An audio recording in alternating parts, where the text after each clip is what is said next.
The decade of the 1880s transforms Tampa. In 1880, I think the population of Tampa was around 800 people. This was wilderness. Mosquitoes and alligators. There were wolves still roaming. Tampa was a sleeping little fishing village back in 1883 when Henry B. Plant decided to bring his railroad here. The cigar manufacturers that were down in Key West could put their production onto Henry B. Plant's railroad, and it would be in the northern markets within 48 hours. In 1868, cigar maker Vicente Ybor fled from Havana to Key West following the Cuban Rebellion against Spain. In 1885, labor disputes in Key West led him to Tampa, where he was the first to purchase 40 acres for the relocation of his cigar factory. This purchase would give birth to Tampa's legendary Ybor City. It dramatically changes the composition, the flavor, the smells, the energy, the animation, the political scene, the economic scene. It's hard to imagine what Tampa would have been like without the cigar industry. While Tampa was going through this major transition, approximately 1,000 miles north in Cleveland, Ohio, a young Hungarian immigrant was putting down roots in the cigar industry as he received an order of 500 cigars from a local grocer. None of us choose how, when, where, or why we're born. We kind of just show up on planet Earth and here we are. And I feel so fortunate to have been born into this 4-generation family business that my great-grandfather started. My name's Drew Newman, and in 1895, my great-grandfather, Julius C. Newman, founded the J.C. Newman Cigar Company.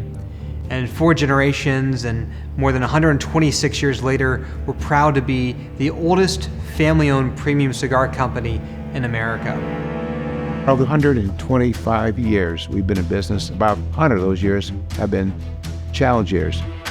Like Grandpa J.C., when he came with his family in 1888, he landed in Baltimore. They came with practically nothing. Grandpa J.C. started the business in 1895 with $50 that he borrowed from his mother. Cigar business is a long-term business, so the companies that stick around, like the Newmans, they look far down the road and just make the hard decisions to do things right. To succeed in the cigar business, you got to make the same great cigar today, tomorrow, 10 years down the road. I'm sure that Grandpa J.C. had no idea that of those 42,000 cigar manufacturers from 1895, that we'd still be around. Not only be around, but we're the only one left. The decades following the turn of the century ushered in profound transformations in the cigar industry. War, famine, embargoes, and the disruption of Cuban tobacco production reshaped the landscape of cigars for generations to come. Independent bodegas in the United States gradually faded away, leaving only one factory to stand as the enduring symbol of America's cigar-making legacy.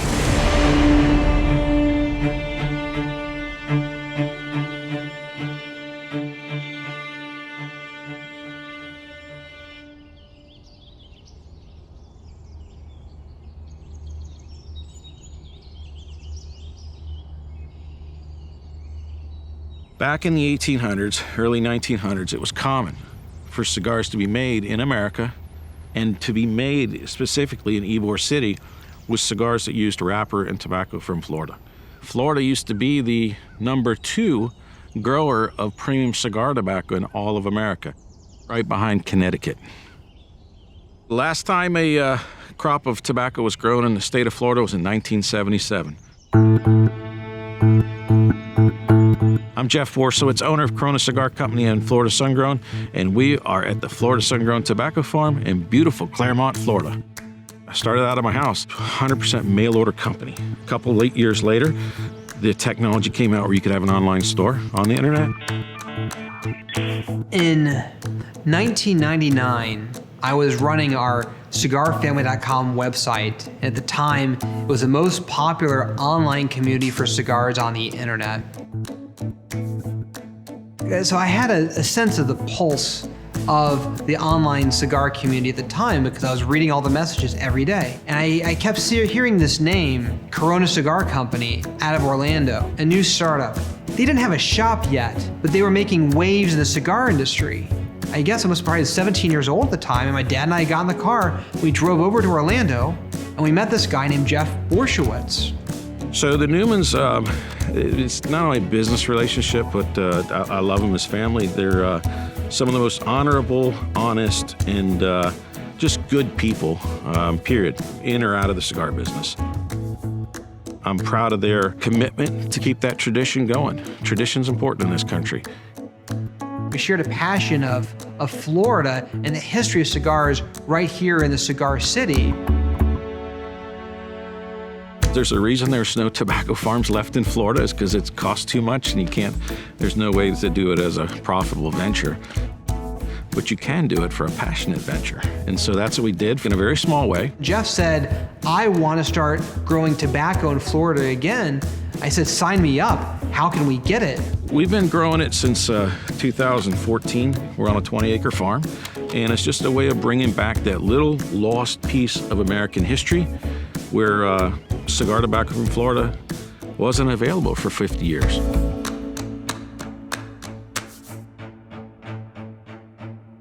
In the early 1900s, American-grown tobacco was common in both large tobacco conglomerates and small-town bodegas, numbering in the tens of thousands.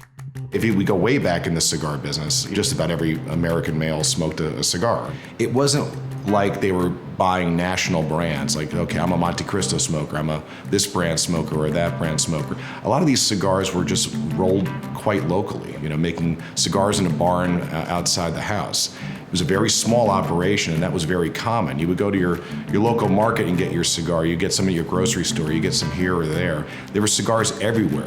The 1902 United States Directory of Cigar Manufacturers listed 12,600 cigar manufacturers by city, accounting for approximately a quarter of all U.S. manufacturers. During that time, cigars were sold between 2 to 15 cents each, with Cuban-sourced tobacco fetching higher prices. The number one buyer of Cuban tobacco in America was at the time the cigar factories that used to be all over the U.S. A lot of people don't know, but almost every single town had some sort of cigar factory, whether it was a little place that had a couple rollers, or if you go to places like Pennsylvania where they had a lot of rollers. But America used to have a lot of cigar factories. If you'd go back to 1920 America, you'd understand the popularity of cigars. Almost every downtown street corner would have had at least one newsstand, and where you'd buy your daily paper, but it's also where you would buy your daily cigars. You might buy 3 or 4 cigars there. I think a lot of people imagine that before the Cuban embargo, Americans smoked Cuban cigars made in Cuba. They did, but their primary smoke was a cigar rolled in the United States using imported Cuban tobacco. There were duties placed on imported cigars made outside the country to support and protect the labor in the United States. So your typical cigar of the 1900s, early 1900s, was something made in the United States, almost certainly with a lot of Cuban tobacco. Although independent cigar makers made up the majority of the industry, larger conglomerates with deeper pockets were better suited to withstand the storms of the 20th century. Even though the federal government taxed imported cigars to protect American labor, they also passed laws quadrupling tariffs on imported Sumatra wrapper and setting limits on the production of domestically grown Connecticut shade, causing both scarcity and price hikes, wiping out thousands of independent cigar makers. The cigar industry began to slump dramatically during the Great Depression. Really, it began to slump in the 1920s. GIs brought back a habit for cigarettes. Up to this time, cigarettes had been a relatively minor threat to cigars. Cigars were so popular in 1900, 1910, 1915. Nobody smoked cigarettes. World War I comes. R.J. Reynolds sent millions of cigarettes to the troops there. All of our customers came back as cigarette smokers. After the war, labor shortages prompted J.C. Newman to invest in cigar rolling machines just to survive. While these machines were no match for the speed of cigarette production, They bought Newman time, while other cigar factories his size shut their doors. It defies the odds. I can think of no product today that's made the same way it was made in the 1930s like we're making our antique cigar machines downstairs. When the cigar industry was going through some very lean times, there was a real gut-wrenching decision to be made. Do we keep going with this? Do we move forward? Labor got more expensive. Machines started to come in, so the production shifted from making cigars entirely by hand to making cigars by machine. Thankfully they did, because now we're sitting in this beautifully renovated factory.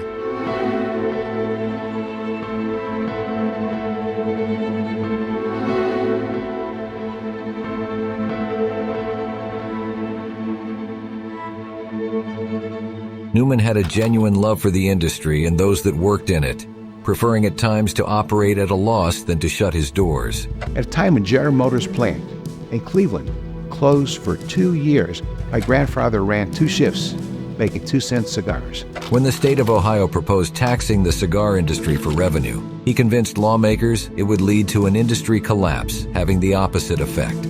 And when the federal government limited the production of Connecticut shade, he went to Washington on his own dime to expose how growers and big tobacco forged a price-fixing scheme, keeping small factories from getting their share.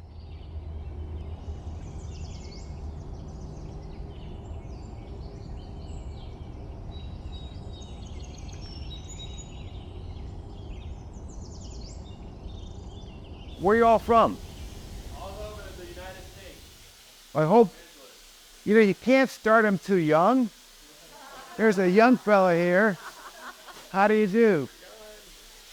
50 years ago, I started right here in our casing department, where we put moisture in the outside leaf. Every factory was built in the same way, 3 stories high and a basement. The basement is where we put moisture in the outside leaf, which is a wrapper. Comes in this tobacco from Ecuador, Havana seed, comes in dried for a couple of reasons. One of which we pay for it by the weight. We don't want to pay for water. Secondly, if it comes in moist, the tobacco starts working. Eventually, it'll process, ferment, and even rot. But we give these stores 3 times a day. But what makes me smile is to see you all here. We have a story. As we go up the stairs, I'll tell you the story. We had the mafia in Tampa, Ybor City Mafia, and every factory got robbed. It was your time to get robbed. You knew who did it. You just had to take it like a man, because it was the mafia that did the robbing.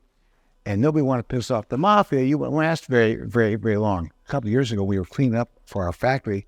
We went down the basement. We opened up a closet that had been locked for 60 years. It was nailed shut. I got to the next floor and said, go up on the stairs as far as you can go. And when you get to the top, start knocking. And we'll find out where it opens up. Found it was underneath our copier in our office. Follow me, I'll tell you the story.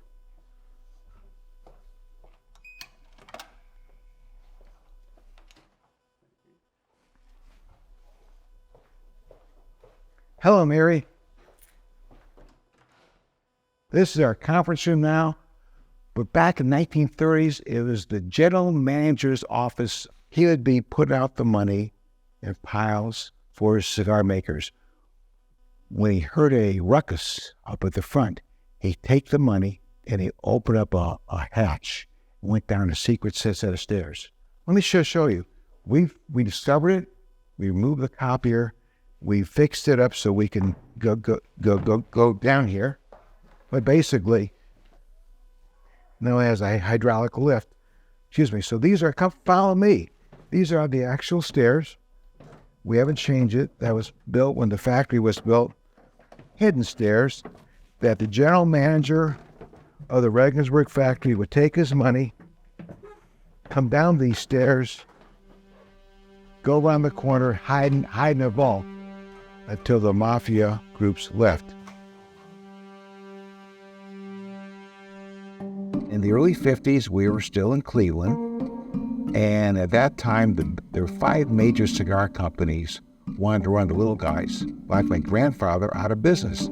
The big companies grew their own tobacco. Maybe it cost them $3 a pound. But they offer the farmers $6 a pound to develop this inflatedly high price for tobacco. And my grandfather said, I can't compete with the big guys. If I'm going to stay in the cigar business, I have to find a niche of the cigar business where the big guys aren't in. In the early 50s, the big companies were involved in the mass market business. So my grandfather said, we need to get in the premium business. Despite implementing technology and securing small victories against the big guys, Newman saw the writing on the wall. The only way for him to survive in this industry would be to move to a different class of product altogether. Well, my father was a dictator. He believed that he was Little Caesar, and he conducted his life the same way. Everything had to be the way he wanted. There was no two ways about it. So my father was looking to start a factory in Tampa. When you bought tobacco in Cuba, it wouldn't dry out. So my father was on a trip. He was going down to Cuba. He had a friend in Tampa, and he saw this big building where people just moved out. And he said, we wanted to rent one floor. And I said to my father, what are you trying to do here? And he said, well, we will try it for 1 year. And I said, well, I'm agreeable with that, but I don't want anything more than 1 year because I don't think we can be successful here.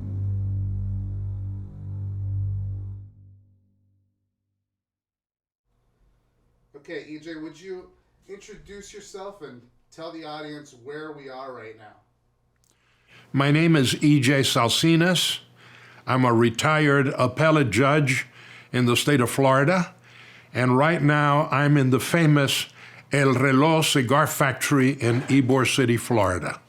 I'm born and raised here in Tampa, Florida, and the product of the cigar industry. My mother worked in a cigar factory. My uncle worked in a cigar factory. My in-laws worked in the cigar industry. My parents come from the northern part of Spain. All of the transatlantic ships that left Spain came to Havana, Cuba. And many of them learned the cigar industry while in Cuba, and many of those Spaniards and Cubans and the children moved to Tampa. You also have to realize Ybor City and West Tampa were, by the standards of American history, rather radical communities. My name's Gary Ross Mormino.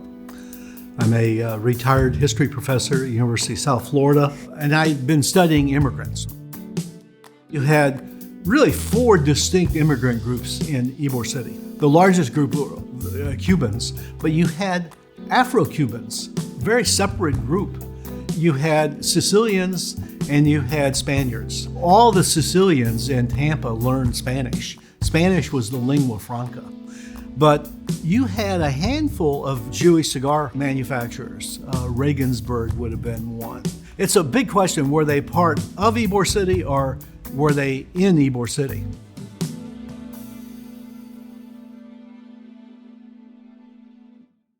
The Regensburg family were very important cigar manufacturers, and around 1910, they had this factory built. It was surrounded by other factories, all in this same neighborhood. We had all kinds of homes and businesses that were catering to the cigar workers. There were restaurants, there were bars, there were department stores. So this was a very vibrant part of the community.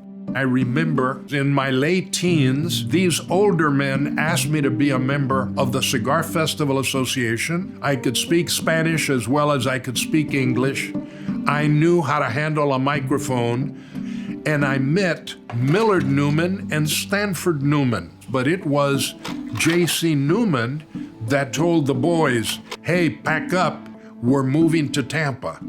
And what a great decision the old man made to buy the old Regensburg factory that we call in Tampa El Reloj, the clock. The Newmans were from the Austro-Hungarian Empire, what is Eastern Slovakia today. How fascinating that is that Jewish immigrants from Cleveland come to Ybor City, a Spanish-speaking community, in appreciation, of the American dream. This idea. I mean, they were Jewish immigrants who escaped the Austro-Hungarian Empire. Had they not escaped, families probably wouldn't be alive today because of the Holocaust. But what a gracious and important gesture to renew this factory as a symbol of kind of the American dream.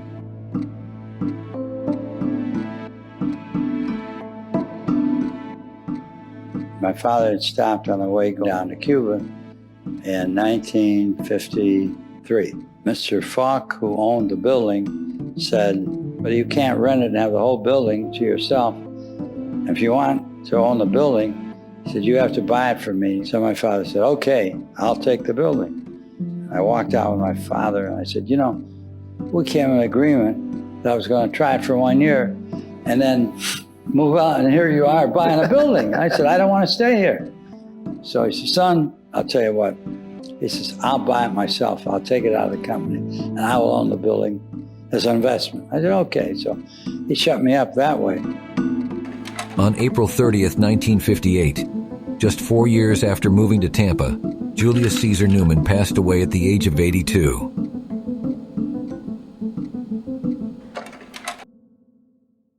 I was active in my work, but the time has come that it is necessary for me, as well as you, to slow down.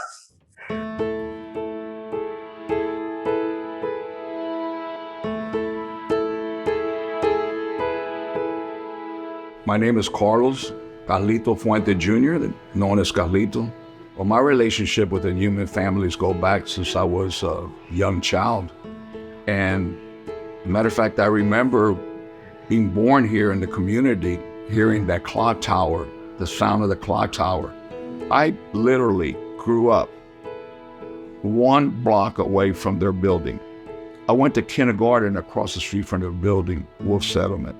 I used to walk that sidewalk past their building all the time and always admired that tall tower, which at one time it was stood above everything else in Tampa before all the big skyscrapers and everything.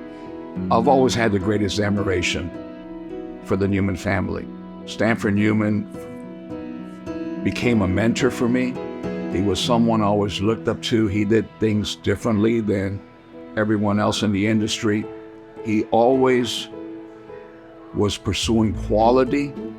I remember my father used to call him up for advice, especially caring for the people that work with him, because that's something the Newman family has always been something that we relate to. And in the years going by, and always this respect and so forth. My father, being a small family company struggling to grow, he started growing by leaps and bounds, and there was an association which promoted Tampa called the Cigar Association of Tampa. And my father for years was trying to become a member, get involved, and for some reason, his colleagues just boycotted him and kept him from becoming a member. When Stanford Newman bought the Cuesta Rey brand and moved to Tampa, he became president. And against all the other members, he says, Carlos Fuente is going to be a member. That was very sentimental, something very special to me. I knew Stanford for almost 10 years before he passed away. So he was obviously a very driven person. I think you see that a lot in Bobby and Eric, and now Drew. Everything needed to be perfect. And if there was a word that described him, it would really just be determined. He was an amazing soul. He was direct. There was an expectation there. You automatically respected him because of his knowledge.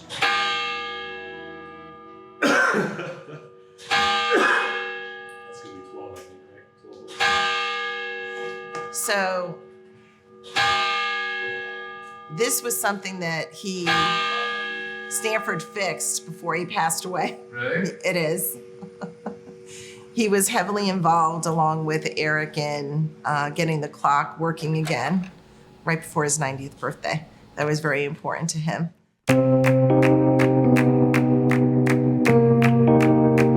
Although JC was survived by 4 children, it would be Stanford Newman who would assume the mantle and carry on the legacy of the J.C. Newman Cigar Company. And my first big day at work was my father said, "Go through the factory, son." I came back.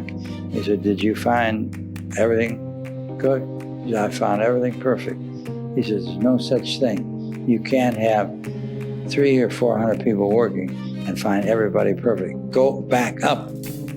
I knew Stanford as early as 1958. He was quite serious. His brother Millard was more a fun guy, but Stanford was more the businessman focused on the industry, and I always looked to him as the more serious of the 2 brothers. It was Stanford's commitment to follow in the footsteps of Julius Caesar, his father, who was committed to the cigar industry.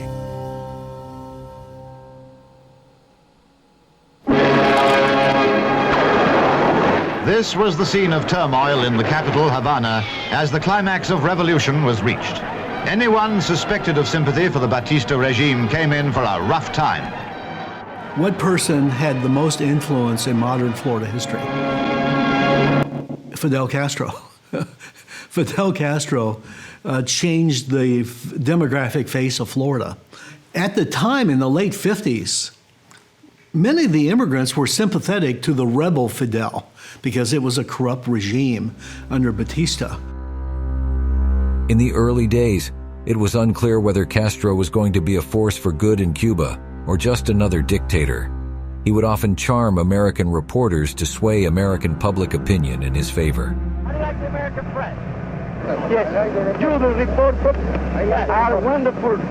Dr. Castro, could you tell us what your opinion is of United States policy during this period of your revolution? Do you want I tell you the truth? That's all we want. People of the United States, good people, newsmen of the United States, I have known many during the war and after the war, and I have a wonderful opinion. And about government of the United States, I think they were mistaken. They armed dictator. Yet despite his early claims of not being a communist, I am not communist at all. Castro joined forces with the Soviet Union within a year of the revolution, even appearing at the UN General Assembly in New York on a Russian plane in 1960. Why are you flying in a Russian airplane, Fidel? Simply because Soviets are our friends, and here you took our friends. That same year, the American government placed a limited embargo on Cuba due to Castro's nationalization of U.S.-owned oil refineries on the island. Castro would go on to nationalize just about every Cuban industry, tobacco being no exception, and by 1962 that limited embargo would extend to all Cuban goods. When I was a teenager, we probably had 15 or 20 large cigar factories that were still in full operation. We saw the decline when the Castro government came in, especially when Castro declared that he was a Marxist-Leninist, and that was pretty much the kiss of death.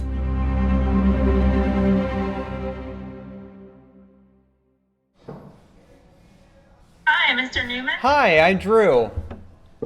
Hi, Drew. I'm in the office of the coordinator for Cuban Affairs. Really interested in your backdrop there. Yeah, so this may look like one of those fake Zoom backdrops that we've all been using for the past year, but this is actually our factory. So I'm going to grab my laptop and just walk with it for a moment. And we're rolling cigars. This is the very last bale of pre-embargo Cuban tobacco in the United States.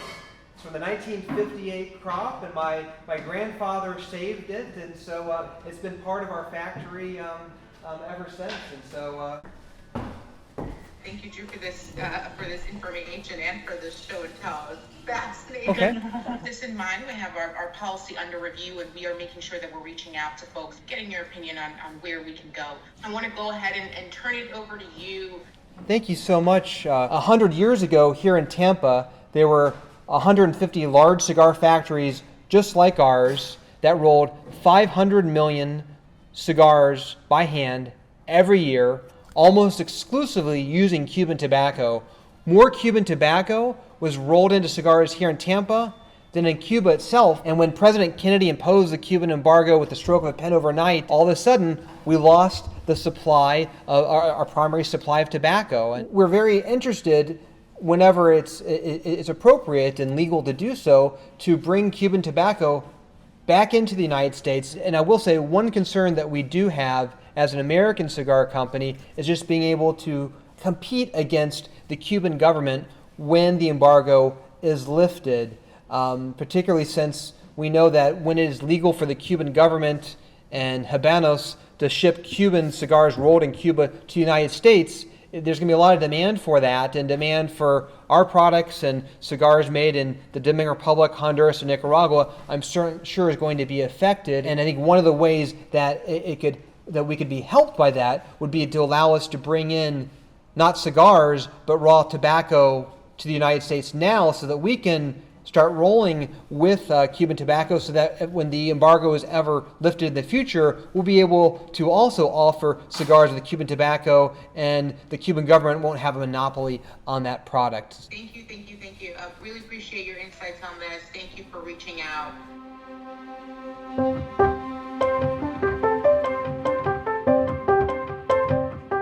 I think the first box of cigars I ever bought was Cuesta Rey Sungrowns.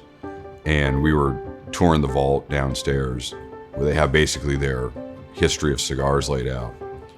And what was really impressive to me is that I think you could take almost anybody who would consider themselves a fairly regular cigar smoker, and they could walk through there and they could point to a time in a box of cigars where they associate with the Newmans and with this company. I knew about the family because I knew about their name, Cuesta Rey, because my mother used to work at the original Cuesta Rey factory that was in West Tampa. It burned down in a fire. And Stanford Newman bought the Cuesta Rey brand. Everywhere I went in Tampa, I would see a humidor, a Cuesta Rey 95. That was his baby, and it was one of the biggest selling premium cigars in the United States during the 60s and into the 70s. Here comes the embargo, no more Cuba. What are you going to do? Dad fell in love with Cameroon wrapper. The problem is it was expensive, but Dad was a clever guy. Everybody else was making 26-cent Palmas. Dad said, we're going to come out with a cigar, same shape, sell for 35 cents, which defies odds. He understood the meaning of presentation, the packaging. When the industry was slowly dissolving, Stanford Newman had to have quarter-inch redwood from California. Like his father before him, Stanford persevered where others had failed. The Cuban embargo had been the single greatest blow to the cigar industry. Stanford's commitment to quality sustained them through the 1960s and 70s, but the 1980s would bring significant challenges of their own.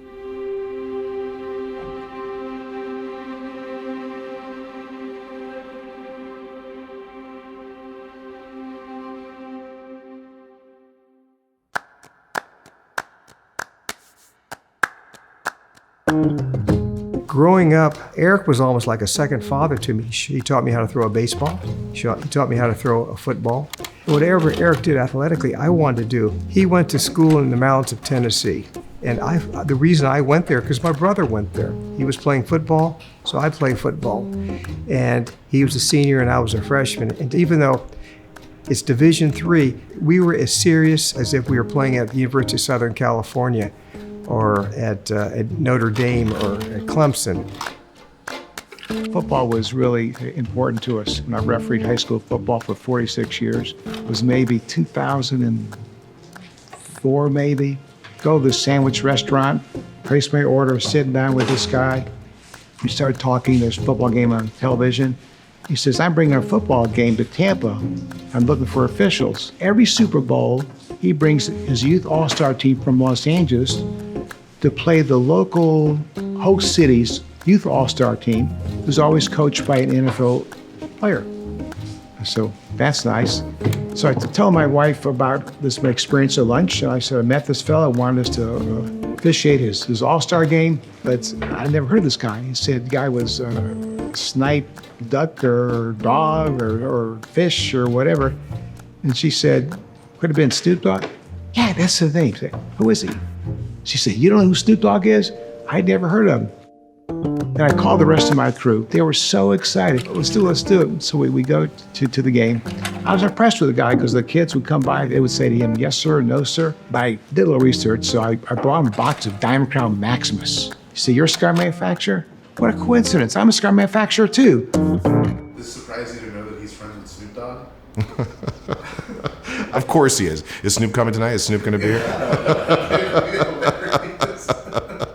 So he's friends with me and Snoop Dogg. Okay, great. That's why Eric Newman's Eric Newman.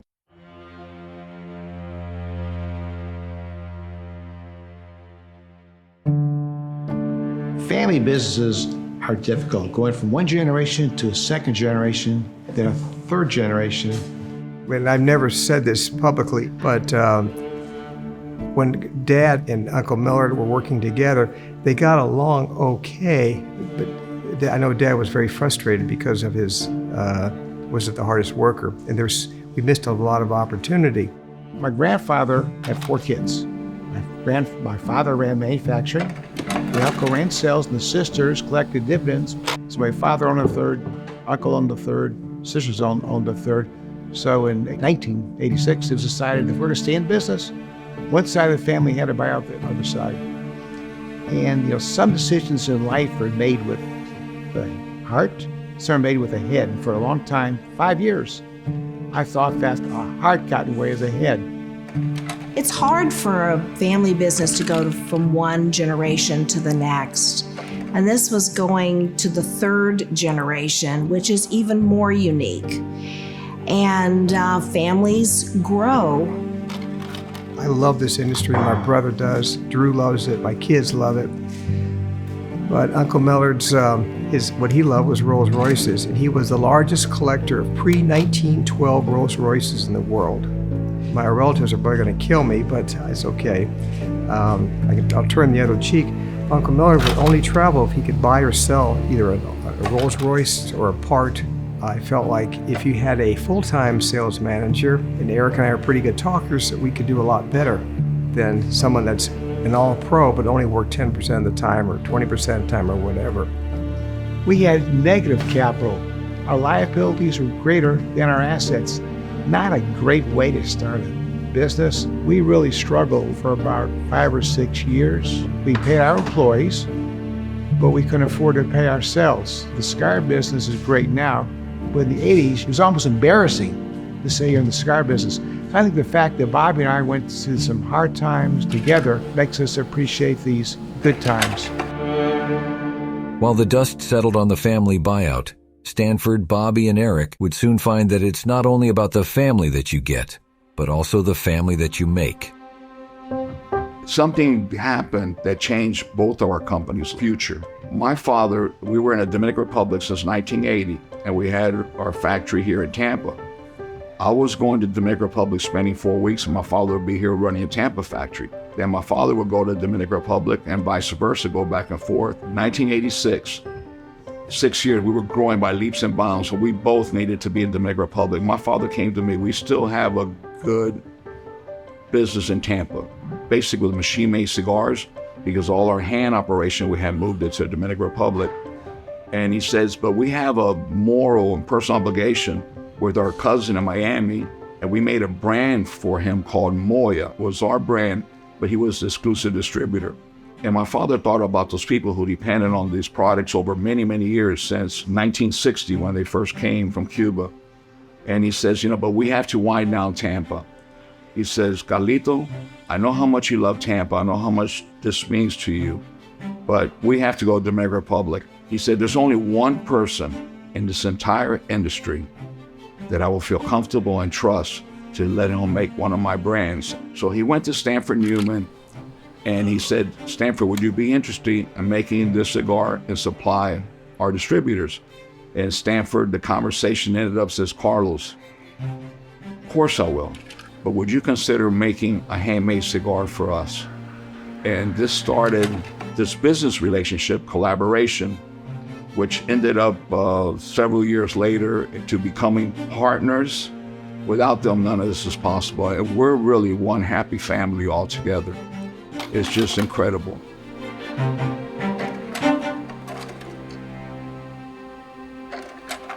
We love each other. We love what we do. We appreciate the people who work for us, so we wanted them to know. We try to let them realize that they're family also, because none of this could be done without any of them. Here in Nicaragua with our business partners, with the Fuentes, and the Dominican. I mean, we're proud of what we have created and the fact that we've managed to keep it going for this long. They were involved with every charity you can imagine in Tampa. This is part of their upbringing and heritage and so forth. And it was through all the visits, visiting Dominican Republic, coming to see the farm, and seeing children looking for work at the age of 6 or 7 years old. Together, we decided to start a foundation so that we could school, educate a few children, basically 10, 20 children, teach them basic skills, learning to read, write, add. It turned out to be a 26-acre project, which is something that's just amazing today, what has happened.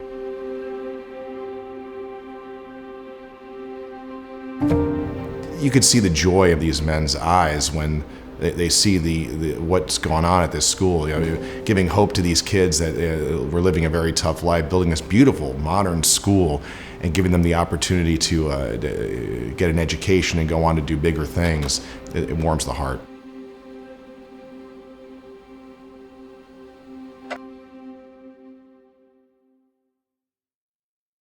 You guys do this every year, or is there something significant about this year? We've never done this before, ever, but it was part of our 125th anniversary. We thought, let's put a time capsule in the ground and then pull it out of the ground in 25 years. My father says he'll be 98 years old, so we'll wheel him up the ramp and dig this out. So what we're including inside the time capsule is plans, architectural plans from the restoration of our El Reloj factory, examples of all of our key products, and then inside this very special 125th anniversary humidor, we're including a bunch of old photos and t-shirts and hats and keychains, and of course, no time capsule from 2020 would be complete without a mask and hand sanitizer that we've all been using for the past year during the pandemic. And last but not least, there's a note that my father, uncle, and I wrote to future generations of Newmans. I liked Legos as a kid, and this is like a big Lego puzzle trying to figure out how it all is going to fit. But I've got an idea.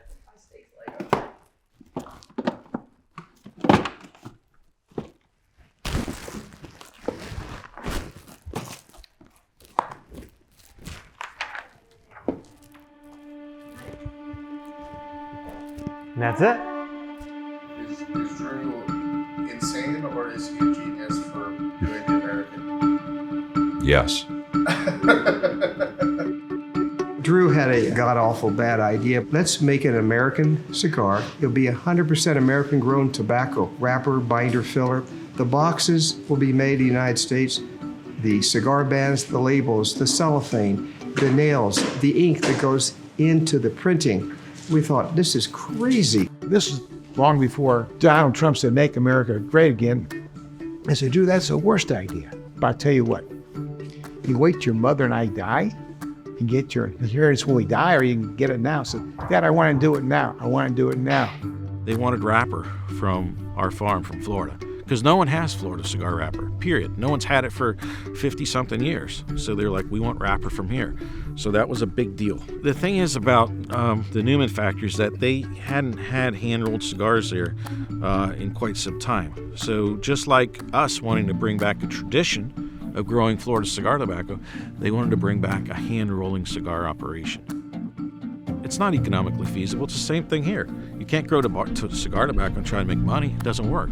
You're not going to hand roll cigars in Tampa and try to make money either. So, it was just sort of a passion project for both of us. And also, Drew saw the value of having something authentic, original, a cigar that your grandfather used to be able to smoke, but you couldn't find anymore. You can't get it anymore. You've never experienced it. I think my father and uncle still think the American is a bad idea.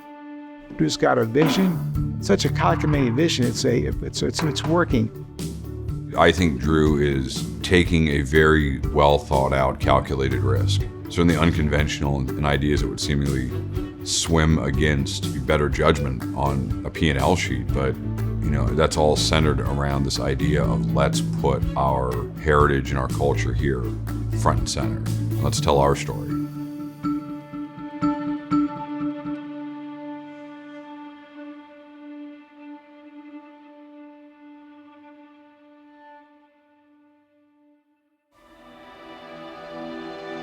We aren't Cuban, we're American, and our family business actually predates all the other Cuban-American families that started their companies in the middle part of the 20th century.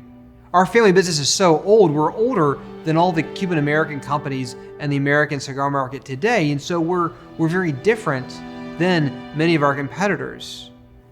Quite often I can go into a cigar shop or a event and introduce myself as a cigar maker, and people give me a second look because I don't fit the profile of a cigar maker. I speak decent Spanish, but I'm not of Cuban origin. I didn't grow up in Latin America. I grew up in the United States of America. But my family's story as cigar makers is authentic, it's real, but it's very different. And sometimes in our business, people won't take me seriously and won't take my family serious because we don't look the part of what you think of as a cigar maker. And the reality is, for many decades, we hid our history. We didn't tell our family's story. So much so that before 1997, our company was known by its previous name, Mendelsohn and Newman Cigar Manufacturers. In 1997, we reverted our company back to its original name, the J.C. Newman Cigar Company, and even then, we hid behind it.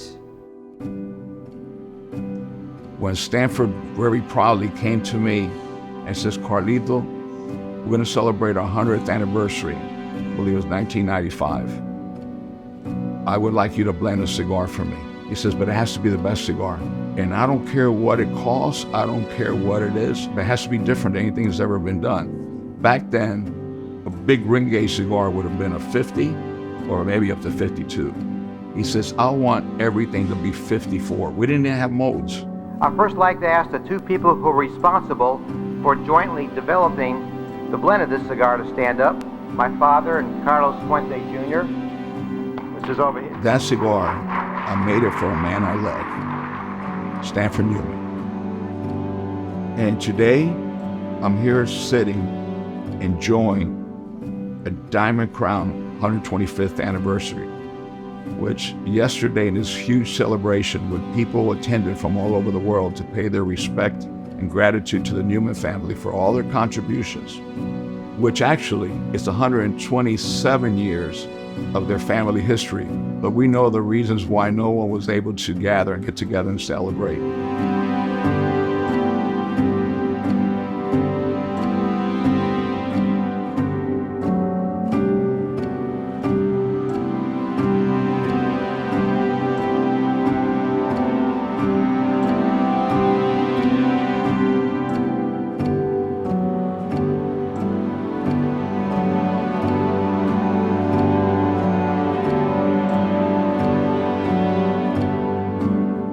grown up in this business for 30 years.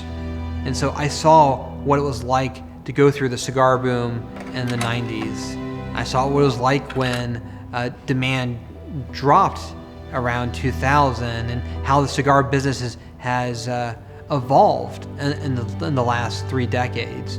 So even though I'm young, I think I bring a lot to our business, in part because I'm a lawyer.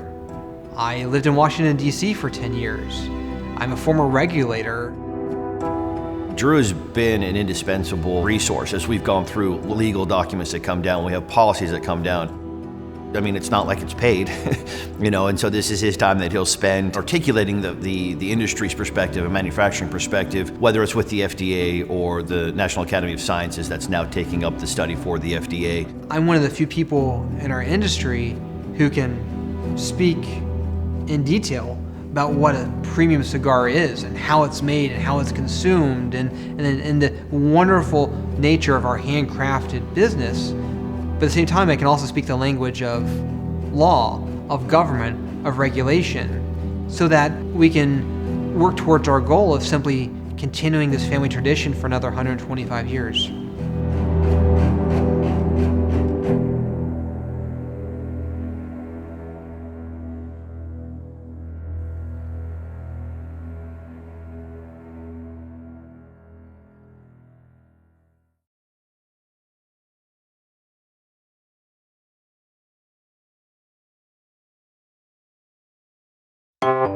We gotta make sure we hit it. Right. So Where are we gonna go? it's gonna go in the hole. All right. 1, 2. Just drop it. Okay, just drop it. Okay.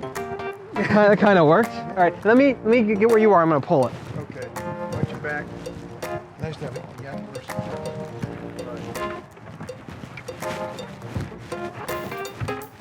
This video is gonna be the Newman struggle with the time capsule. There we go. All right, we're in. Okay. Hey, Drew, thank you. So just like you do with at a funeral, we're gonna take the dirt and we're gonna turn it over and Yeah, but at a cemetery, there's caretakers in the cemetery that do this more, you know, That's right. Graveyard service. Jeannie's here too. Cosmetic. Okay, Dad, you want to take the first shovel? Yeah. Rug got too out of nine. Drew. Thank you.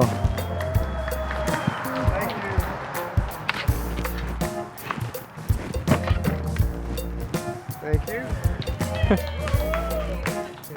I have the largest, heaviest. I'll be 98 years old when it's opened.